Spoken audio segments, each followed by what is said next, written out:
Assalamualaikum warahmatullahi wabarakatuh. Bagaimana kabarnya hari ini anak-anakku sekalian? Semoga dalam keadaan sehat dan dalam lindungan Allah Subhanahu wa Ta'ala ya. Bagi yang kurang sehat, semoga segera kembali disehatkan, amin. Nah, pada pertemuan kali ini kita akan belajar materi baru dan bab baru. Kemarin kita mengingat kembali ya, yang sudah kita pelajari adalah tentang seni lukis, gaya atau aliran, kemudian juga tema seni lukis, alat dan bahan berkarya seni lukis, jenis lukisan, teknik dan bahan yang digunakan, prosedur berkarya seni lukis. Nah, pada pertemuan kita kali ini kita akan belajar tentang seni patung. Diperhatikan baik-baik ya. Pada bab 2 tentang materi baru ini, yaitu tentang seni patung, kita akan belajar tentang pengertian dari seni patung, kemudian juga kita akan belajar tentang mengenal bentuk-bentuk patung, kemudian kita belajar tentang identifikasi alat dan bahan dalam berkarya patung, kemudian juga kita akan belajar tentang deskripsi teknik dalam berkarya seni patung, dan kita juga belajar menerapkan salah satu teknik berkarya seni patung. Pada bab 2 seni patung ini kalian bisa dapat pelajari juga di buku paket pada halaman 25. Nah, di antara kalian pasti tidak asing dengan istilah patung. Nah, apa sih pengertian dan fungsi dari patung?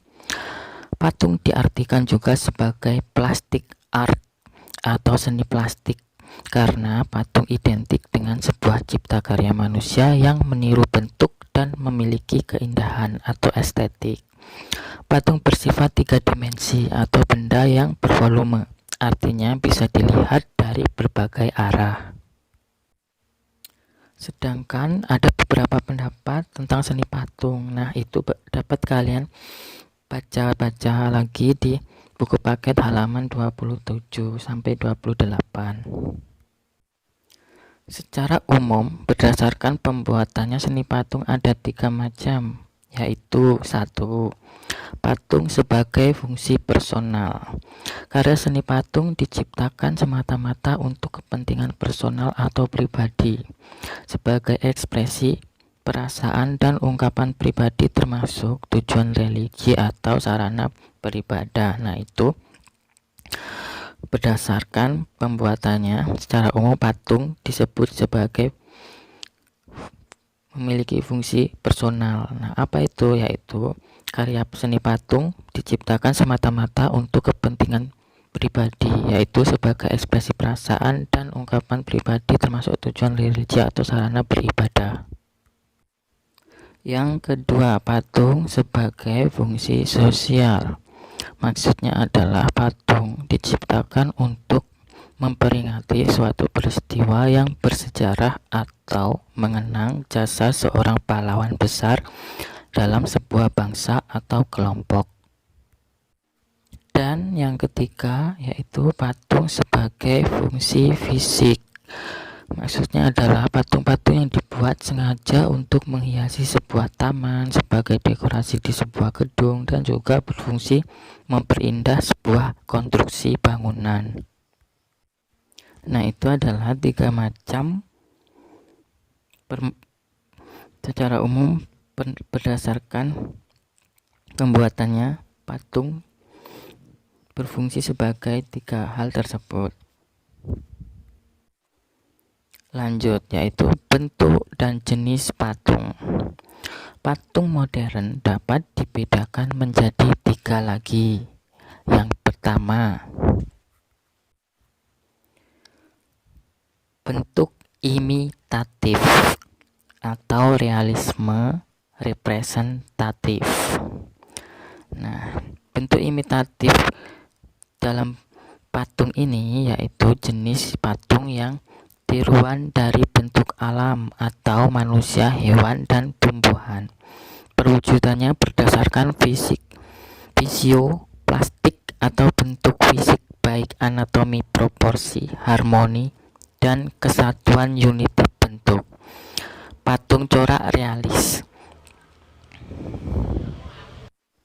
Selanjutnya yaitu bentuk non-figuratif atau abstrak.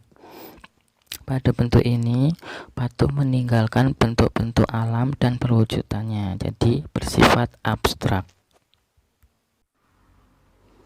Nah, itu dari jenis patungnya. Kemudian bentuknya itu ada 3 tadi ya, yaitu bentuk figuratif, bentuk deformatif, dan bentuk non-figuratif atau abstrak.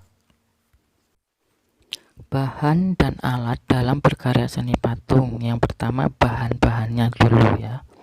Bahannya itu ada bahan lunak, adalah material yang empuk dan mudah dibentuk. Misalnya tanah liat, lilin, sabun, plastisin, dan bahan yang mudah dibentuk lainnya. Bahan sedang, artinya bahan itu tidak lunak dan juga tidak keras. Contohnya kayu waru, kayu sengon, kayu randu, dan kayu mahoni. Bahan keras dapat berupa kayu atau batu-batuan. Contohnya kalau kayu itu kayu jati, kayu sonokeling, dan kayu ulin. Kemudian kalau bahan keras antara lain batu padas, batu granit, batu andesit, dan batu pualam atau marmer. Lanjut, ada lagi bahan cor atau cetak. Bahan yang dipakai untuk proses ini antara lain semen, pasir, gips, logam, timah, perak, emas, dan juga beberapa bahan kimia seperti fiber atau resin. Dan juga ada bahan-bahan lain yang ada di sekitar kita, seperti contohnya misalnya kertas. Nah, selain bahan, kita juga mengenal alat dalam pembuatan patung.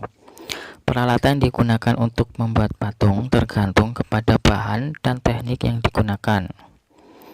Yang pertama, butsir. Butsir adalah alat bantu untuk membuat patung terbuat dari kayu dan kawat. Meja putar adalah meja bulat yang bisa berputar. Fungsinya untuk memudahkan dalam mengontrol bentuk dari berbagai arah. Pahat adalah alat untuk memahat, mengurangi, atau membentuk bahan batu dan kayu atau bahan keras lainnya. Sendok adukan berfungsi untuk mengambil adonan dan menempelkannya pada kerangka patung. Alat las karbit atau listrik. Teknik berkarya seni patung. Dalam berkarya seni, proses pembuatannya disebut dengan teknik. Dalam berkarya seni patung, ada beberapa teknik, antara lain teknik pahat, yaitu mengurangi bahan menggunakan alat pahat. Misalnya membuat patung dan relief dengan bahan dasar kayu dan batu. Alat yang digunakan adalah pahat dan palu. Teknik butsir, yaitu membentuk benda dengan mengurangi dan menambah bahan. Misalnya membuat keramik dengan bahan dasar tanah liat. Alat yang digunakan adalah sodip.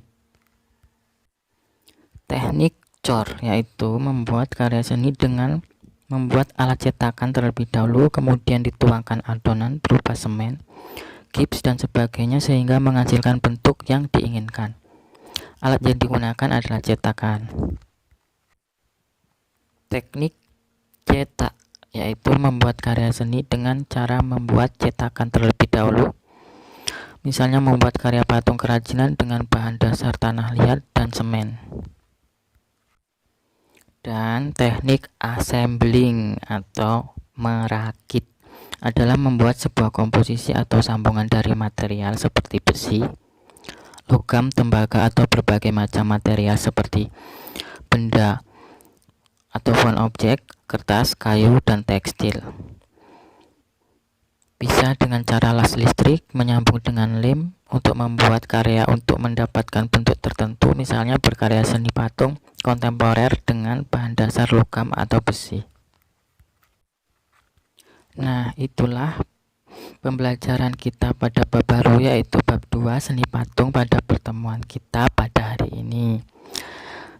Setelah kalian menyimak, maka kalian akan mengerjakan latihan 2 soal. Nah, kerjakan dengan baik, kemudian seperti biasa dikumpulkan di kantong tugas atau tempat tugas ya. Oke, sekian dari Bapak, kurang lebihnya mohon maaf pada pertemuan kali ini. Pokoknya tetap semangat, jaga kesehatan, dan tetap selalu berdoa. Wabillahi taufik wal hidayah.